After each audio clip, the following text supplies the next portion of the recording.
चुनाव आयोग ने जम्मू कश्मीर और हरियाणा में विधानसभा चुनावों की तारीखों का ऐलान कर दिया है। जम्मू कश्मीर की 90 विधानसभा सीटों पर 3 फेज में 18 सितंबर, 25 सितंबर और 1 अक्टूबर को वोट डाले जाएंगे। हरियाणा की सभी 90 सीटों पर सिंगल फेज में 1 अक्टूबर को वोटिंग होगी।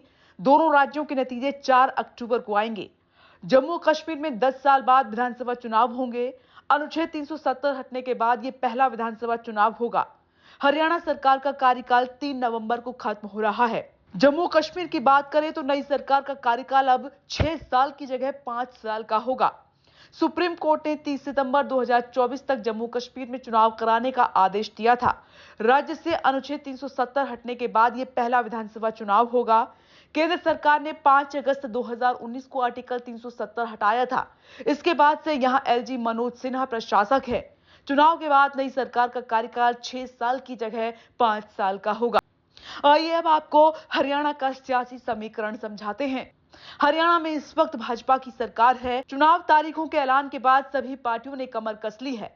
भाजपा की बात करें तो पार्टी ने कुछ महीने पहले हरियाणा में अपने मुख्यमंत्री को बदला है और संगठन सहयोगी जेजेपी से भी नाता तोड़ लिया है। इस बार राज्य में सियासी समीकरण कुछ अलग होने वाले हैं। अगर बीजेपी की ताकत की बात करें तो हरियाणा में 10 साल से सत्ता में भाजपा के पास बूथ स्तर पर एक मजबूत संगठनात्मक ढांचा है और पार्टी इन चुनावों की तैयारी काफी पहले ही शुरू कर चुकी है। वहीं भाजपा की कमजोरी की बात की जाए तो 2 दशकों तक सरकार चलाने के बाद भाजपा को सत्ता विरोधी लहर का सामना करना पड़ रहा है। बीजेपी के लिए अवसर यह है कि पार्टी के मुख्यमंत्री नायब सिंह सैनी और उनके पूर्ववर्ती एमएल खट्टर जो अब केंद्रीय मंत्री हैं, उनकी साफ छवि का लाभ उठाने की कोशिश करेगी और अपनी सरकार द्वारा किए गए पारदर्शी प्रशासन को भी दिखाएगी।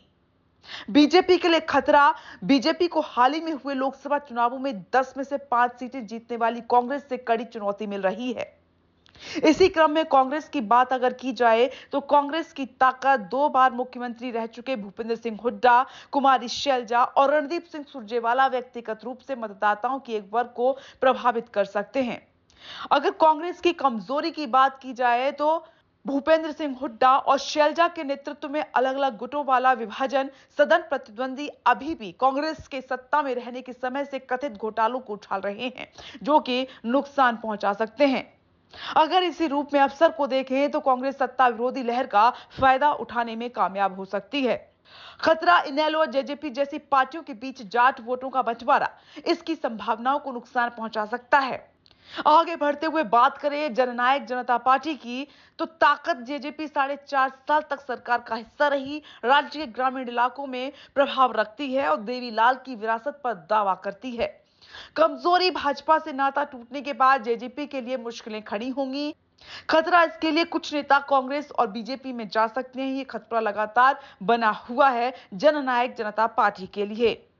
आगे एक और पार्टी जो कि भारतीय राष्ट्रीय लोकदल की हम बात कर रहे हैं, जिसमें ताकत की बात करें तो पूर्व मुख्यमंत्री ओम प्रकाश चौटाला के नेतृत्व में इनेलो के पास ग्रामीण क्षेत्रों में मजबूत वोट आधार है और हाल ही में बसपा के साथ संगठन के बाद इसमें और तेजी आई है।